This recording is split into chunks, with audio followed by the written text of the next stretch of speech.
Esses dias eu estava aí verificando uns vídeos na internet e me deparei com um podcast incrível. Vou deixar a referência aqui na descrição. É um podcast do Lutz. Ele estava entrevistando uma pessoa que eu achei fantástica. Ele fala sobre a mentalidade, né, de como você deve lidar com a comida e tudo mais. É um psicólogo, um psiquiatra, eu acho. E ele explica bem muitas coisas que eu achei que eu me identifiquei demais com aquilo lá, tá?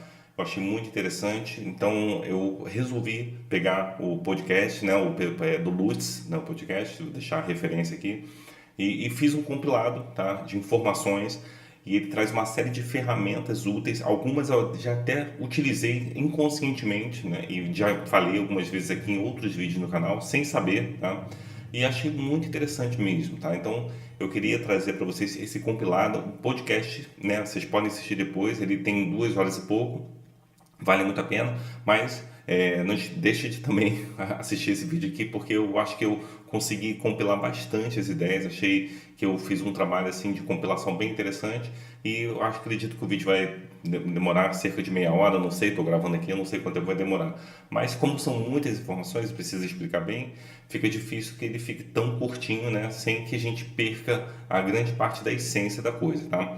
Então, eu deixei assim nesse formato para ver se fica legal também, tá bom? Bom, no processo de emagrecimento que me fez perder 30 quilos, eu também desenvolvi, né, como eu já falei, diversas atitudes, né, que me ajudaram bastante nesse processo. Algumas, como eu pude verificar, foram usadas pela ciência, tá? Eu nem, realmente não tinha conhecimento, mas elas estão embasadas, né, na ciência e acho que não foi sorte, né? Porque eu acho que aquilo que a gente aplica e vê que dá resultado na gente, né, tem uma ciência ali por detrás, né? Então, se você também sofre com dietas, você não está sozinho, tá?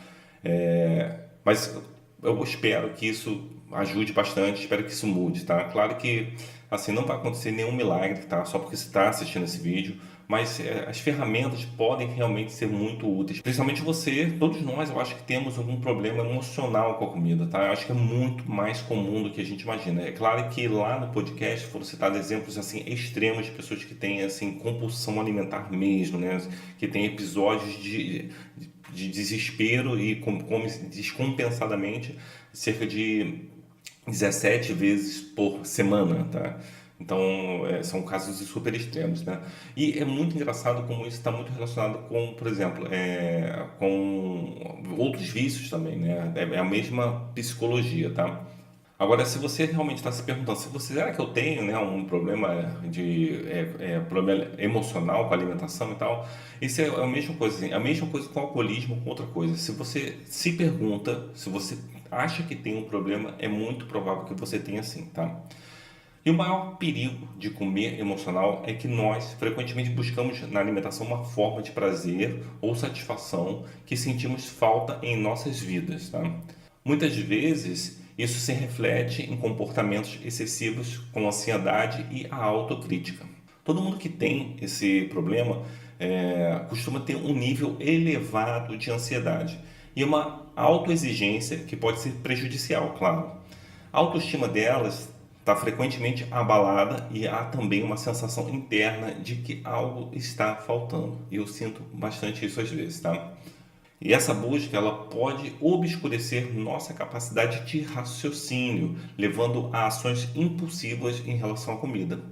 Por exemplo, quando rejeitamos essas emoções, mesmo que internamente, a probabilidade de agir de forma impulsiva aumenta. É importante lembrar que todos nós temos a capacidade de encontrar liberdade, mas se dependemos de algo externo que o nosso corpo não produz para experimentar essa felicidade, fica difícil sustentar comportamentos que não nos trazem recompensas. E é aí que está um dos maiores problemas do comer emocional, tá? Viver sem recompensas é impossível. E para mudar isso, temos que parar de descontar nossas emoções na comida. Pare de descontar suas emoções na comida. Bom, existem padrões comportamentais que se manifestam tanto em episódios de compulsão alimentar quanto em outros vícios, pois afetam em áreas semelhantes do nosso cérebro. Muitas pessoas lidam com uma ansiedade elevada. Muitas pessoas lidam com uma ansiedade elevada, sem paciência para o processo que envolve emagrecer, acabam o quê? Levando a elas a buscar soluções rápidas e milagrosas. Essa ansiedade é frequentemente acompanhada de uma autoexigência destrutiva, onde o valor pessoal é atrelado à competência, criando um ciclo de comparação e frustração. E além disso, a autoestima abalada faz com que busquem aprovação externa, o que pode intensificar a sensação de um vazio, um aspecto menos visível, mas igualmente importante. É o impacto de experiências de abuso, e digo qualquer tipo de abuso, não apenas o sexual, e que podem gerar dependência emocional e uma compensação através da comida. O comportamento alimentar é complexo e multifatorial. Muitas vezes as pessoas veem a compulsão como uma falta de disciplina, mas na verdade é mais sobre excessos. Excesso de ansiedade, excesso de cobrança e medo de falhar. E essa intensidade pode dificultar a constância, levando a ações impulsivas que prejudicam a saúde, e a intensidade e a constância, elas são como água e óleo, elas não se misturam. Aprender a regular esses excessos é fundamental para encontrar um equilíbrio e evitar danos a si mesmo. É como se a gente tivesse um Hulk dentro de nós, tá? Ele quer sair, mas precisamos conter ele. Lembra o que fazia o Hulk sair daquele estado de paz? Qual que era a emoção que gerava? O que era? Era a raiva, tá? Quando ele percebia que ele ia se transformar no Hulk e destruir tudo que estava à sua frente, ele tentava se acalmar, respirando, se isolava, ou seja, ele percebia que algo ia dar errado, ia dar uma merda muito grande se ele não fizesse algo, né? Então, quando o nosso Hulk se manifesta, ele gera danos graves a nós mesmos e podem afetar a outros ao nosso redor. E quando o descontrole acontece, gera um sentimento muito grande de frustração, autocobrança e baixa estima, tá? Agora, como trabalhar as suas emoções? Bom, por isso que autoconhecer-se é fundamental para controlar essas emoções. Um exemplo clássico é que conforme vamos nos moldando no mundo, nosso cérebro é condicionado a uma determinada realidade. No nosso cérebro temos o sistema reticular ativador ascendente, conhecido como SRAA. E nada mais é do que uma rede de neurônios localizada no tronco encefálico que desempenha um papel crucial na regulação da vigília, atenção e consciência. Ele é responsável por filtrar e processar informações sensoriais que chegam ao cérebro, ajudando a determinar quais estímulos são relevantes e merecem a nossa atenção. Um bom exemplo por exemplo, é o seguinte: imagine que você está numa festa com muitas pessoas conversando, tem música tocando, risadas ao fundo, e no meio desse barulho você está conversando com um amigo. De repente você ouve alguém mencionar seu nome em uma conversa distante. O que acontece? Instantaneamente sua atenção se volta para essa conversa, mesmo que você estivesse focado em outra coisa. Bom, além de outras coisas, o SRAA também está envolvido na modulação de respostas emocionais, influenciando como nós reagimos a diferentes situações. Nesse caso, as nossas emoções são moldadas ao longo de vários anos e a resposta para cada coisa que acontece em nossa vida pode ser de uma forma ou de outra. Pode ser boa, pode ser ruim, né? Dependendo do que for. É aquilo que a gente foi moldando ao longo do tempo que vai dar essa resposta, uma ação, uma reação. Não, e o que pode ser isso, né?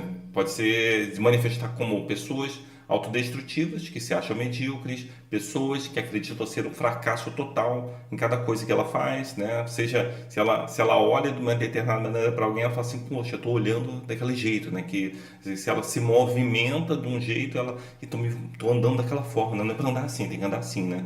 Então ela está o tempo todo neurótica com aquele comportamento. Além de vários outros problemas, acabamos levando isso para nossos hábitos alimentares. E esse fenômeno é conhecido como food noise, tá? Que é ruído alimentar, né? E são pessoas que começam a criar pensamentos involuntários, repetitivos e perturbadores sobre a comida. Um ruído ali o tempo todo sobre a comida. O que eu vou comer de manhã? O que eu vou comer de tarde? Preocupação excessiva com calorias, comparação com outros.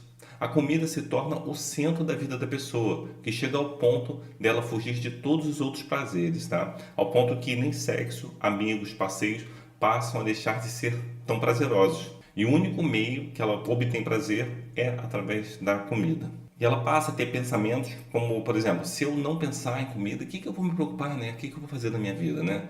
Ela pensa também assim, e se eu emagrecer, o que eu vou fazer depois? E por isso que a gente não consegue lidar com a ansiedade. Então, como é que a gente resolve esse problema? Nós precisamos aprender a lidar com a nossa ansiedade. Mas, infelizmente, acabamos focando no nosso problema e deixamos de olhar para a solução. Isso está relacionado com a nossa evolução humana. Desde os primórdios da humanidade, fomos doutrinados a fugir de nossos inimigos, a fugir do perigo. Mas como a gente foge de algo que está dentro de nós? Como fugimos de algo que está dentro da nossa mente? Respiro, respiro.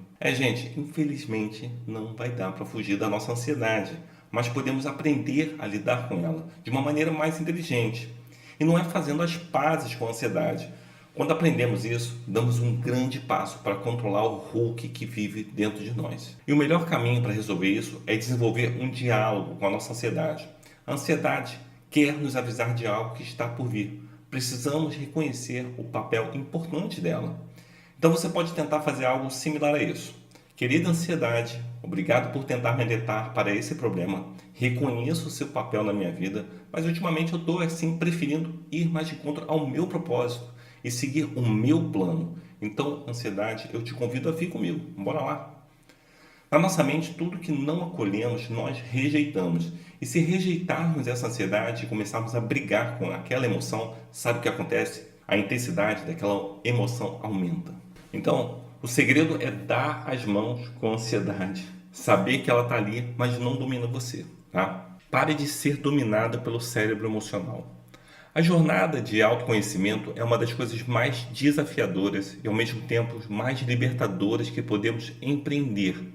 Muitas vezes nos encontramos dominados por emoções que tentamos silenciar, como a ansiedade e a insegurança. No entanto, ao ignorá-las, não as eliminamos. Ao contrário, elas se tornam mais intensas, clamando pela nossa atenção. É fundamental reconhecer que essas emoções são parte de nós e têm algo a nos ensinar. A busca por reconhecimento e acolhimento é uma necessidade humana profunda. Quando nos sentimos vistos e valorizados, experimentamos um senso de pertencimento e amor. No entanto, essa busca pode nos levar a padrões prejudiciais, como a associação da autoestima com peso ou sucesso. A gordura muitas vezes é vista como um escudo, uma forma de proteção contra a vulnerabilidade, mas ao mesmo tempo pode se tornar uma prisão que nos impede de nos conectar verdadeiramente com os outros e com nós mesmos. Nossas experiências passadas moldam quem nós somos. Cada ferida emocional, cada momento de abandono deixa uma marca que influencia nossos comportamentos. A comida para muitos se torna um refúgio, um conforto em tempos de dor.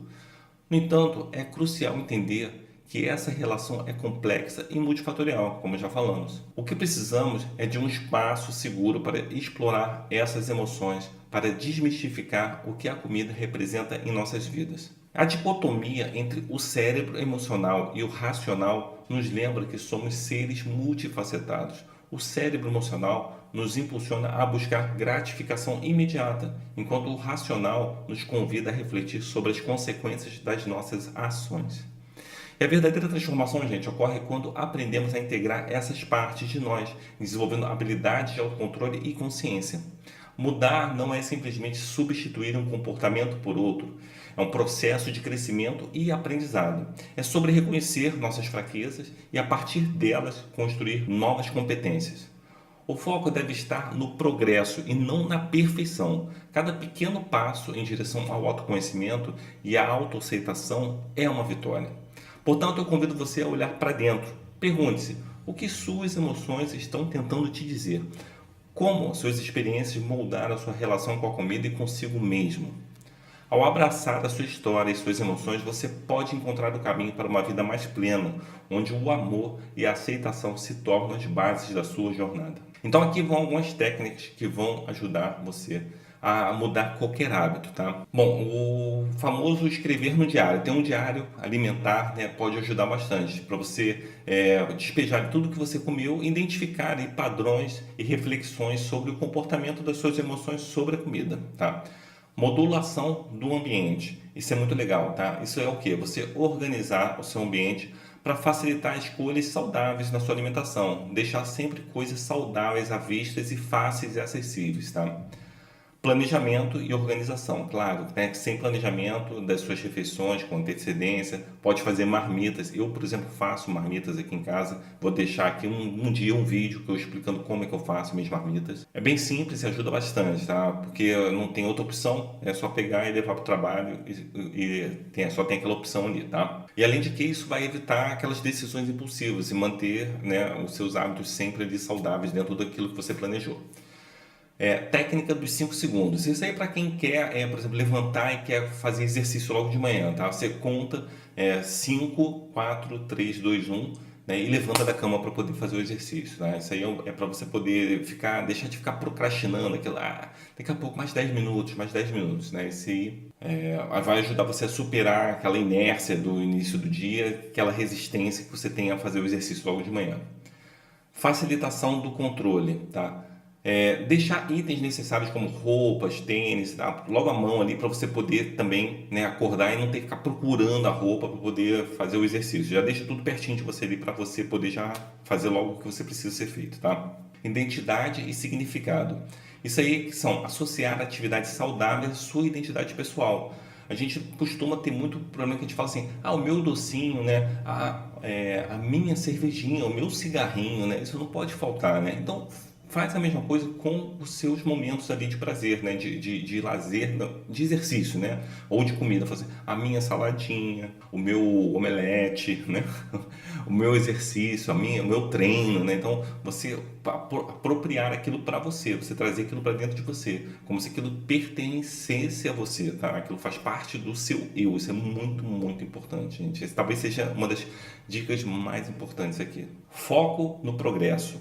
Gente, não tem perfeição, tá? Em vez de se concentrar na restrição, no corte, ficar se lamuriando, foca sempre nas coisas positivas e nas recompensas que você tem na sua rotina, nas coisas que você está ganhando, né? No seu progresso, tá? Recompensa e gratificação. Compreender que o cérebro busca comportamentos que trazem gratificação e recompensa é fundamental para manter os hábitos sempre ali saudáveis, tá? A gratificação pode vir de experiências significativas, não apenas só da comida, como a gente já falou, tá? O verdadeiro segredo para emagrecer de uma forma sustentável, e não existe emagrecimento definitivo, mas sim sustentável, não está apenas só naquilo que fazemos, mas sim naquilo que nós somos, tá? Então o emagrecimento ele deve ser visto como um reflexo da nossa identidade e dos nossos hábitos saudáveis. Gente, eu acho isso tão incrível, tá?